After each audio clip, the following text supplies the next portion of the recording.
teologia liberal, por essa desgraça na igreja, né, ela matou a maior parte das igrejas na Europa, né? O cristianismo na Europa foi enfraquecido grandemente por conta da teologia liberal.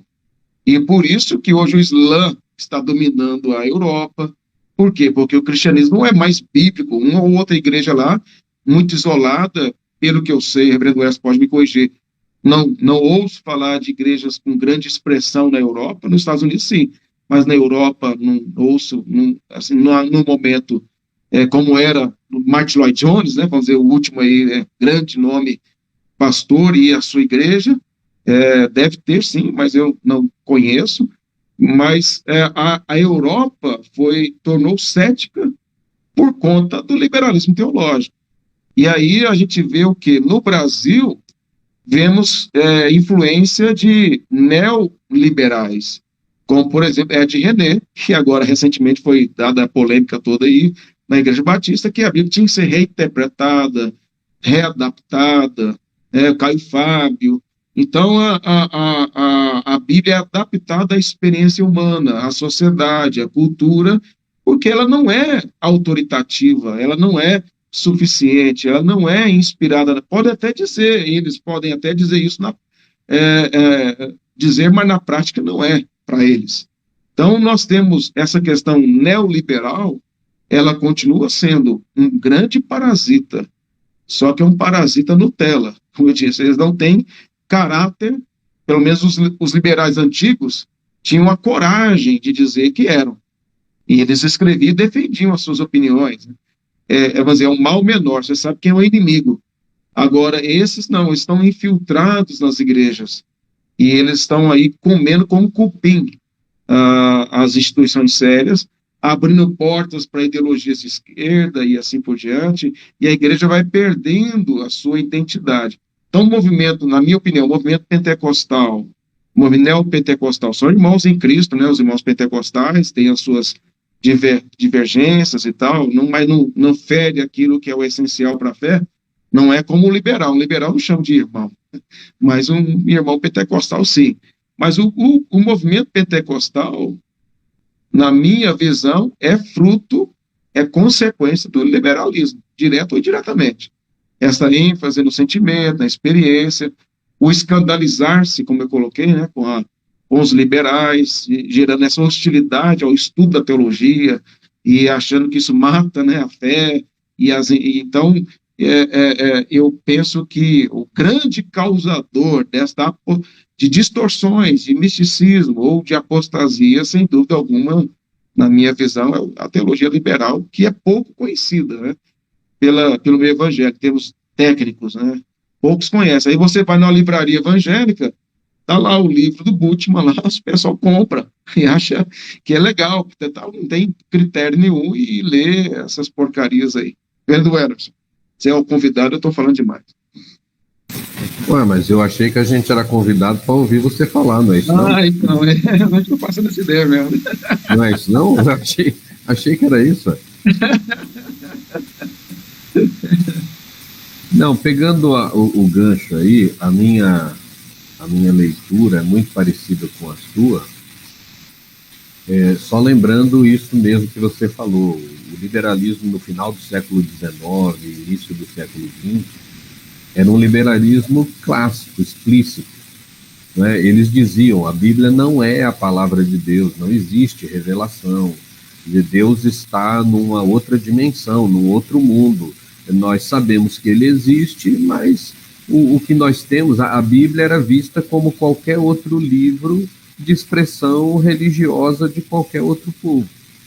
A coisa começa, é claro que aí você tem os ortodoxos caminhando paralelamente, mas o que acontece de significativo, né, nesse meio é a rebelião de Karl Barth, né, entre os anos aí 14, 15, 13, quando ele rompe, ele era um teólogo liberal formado dentro do liberalismo, e ele rompe com o liberalismo por causa da ética do liberalismo, né, que apoiou a Primeira Guerra Mundial, e por perceber que a pregação liberal não estava atendendo os anseios da sua igreja, ele era pastor de uma igreja local, então ele rompe com o liberalismo. Mas ele não vai até a ortodoxia, né? Ele acaba, querendo ou não, ele acaba fundando uma outra escola que ficou conhecida como neo-ortodoxia, que teve um aspecto positivo naquele momento, que foi conter o avanço ou diminuir pelo menos o avanço do liberalismo. Porque Karl Barth, diferente dos liberais, ele continuou dizendo que a Bíblia não é a palavra de Deus, mas ela pode se tornar palavra de Deus. Então ela precisa ser estudada porque Deus se revela. Para o liberal não há revelação. Para Karl Barth havia revelação, que podia acontecer através da Bíblia. Então isso fez com que pessoas voltassem a estudar a Bíblia. O que eu imagino, a minha leitura moderna, né, a minha leitura hoje, é que a neo-ortodoxia ressurgiu no final do século XX, início do século XXI, só que agora ela está fazendo o caminho contrário. Quer dizer, ao invés de pessoas saírem do liberalismo, passarem pela neo-ortodoxia e alguns até chegarem, não foi o caso de Barth, mas alguns até chegarem à ortodoxia, hoje o caminho é o contrário, são pessoas saindo da ortodoxia para a neo-ortodoxia e morrendo no liberalismo. Interessante. Esse ressurgimento do liberalismo hoje passa pela neo-ortodoxia. Quando você começa a ouvir teólogos que estão agora, né, se assumindo, mas quando você começa a ver o que eles escreveram há 10, 15 anos atrás, o que eles falaram, você já se você tem esse contato, né, com a neo-ortodoxia, com teólogos neo-ortodoxos, você percebe por trás, no meio do que ele fala, esse tipo de conceito. Então, isso explica por que ele chegou onde chegou hoje, a essa apostasia, né? Eu não consigo olhar de outra forma. Algumas pessoas, até uma pessoa me disse, olha, você tratando desse assunto, você é muito duro, você diz que a pessoa é apóstata. Mas vou dizer que ela é o quê?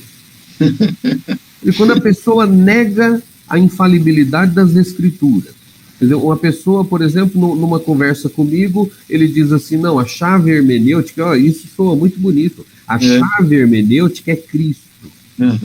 E o que isso quer dizer? Isso quer dizer que você tem que ler a Bíblia e aquilo que você entender que Cristo não concorda, você descarta. Então a pessoa diz para mim, não, eu leio a Bíblia e texto X, texto Y, não, isso não está de acordo com o ensino de Jesus. Qual Jesus? O Jesus que ele criou na mente dele.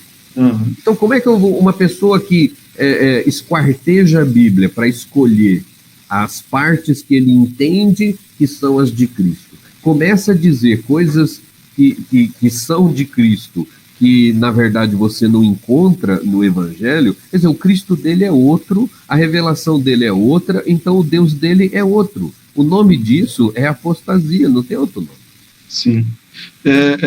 Dentro da sua perspectiva,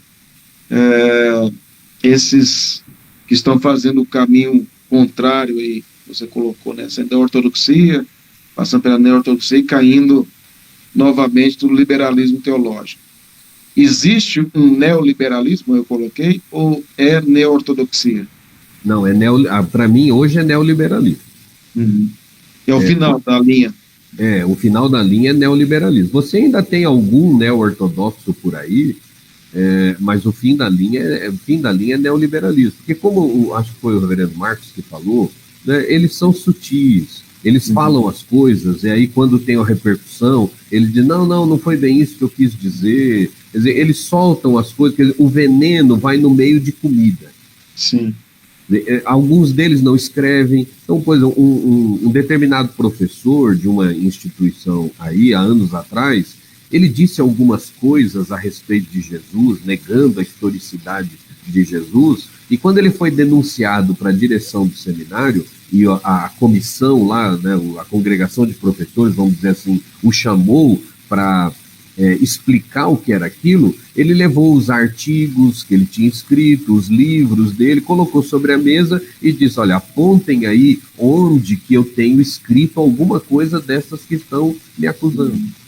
Eles falam, mas não escrevem. Sim, sim. Não deixam provas, né? Isso. Agora, quer que eu chame isso de quê? Não é de apostasia, não? Essa gente é honesta? Além de covardia, né? Porque Mano, esse povo não é honesto. Esse povo não é honesto. Isso é tentar jogar veneno junto com comida. É isca, é armadilha. Quer dizer, isso não é bem intencionado. Então, e isso aí está abrindo portas para várias outras coisas, né? Que as pessoas não têm percebido aí, questão de ideologias, né, contrárias às escrituras, e a igreja enfraquecendo nos seus conceitos morais e éticos, né, porque é baseado na escritura, se não for, é tudo relativo. Sim, uma teologia liberal leva a uma moral liberal.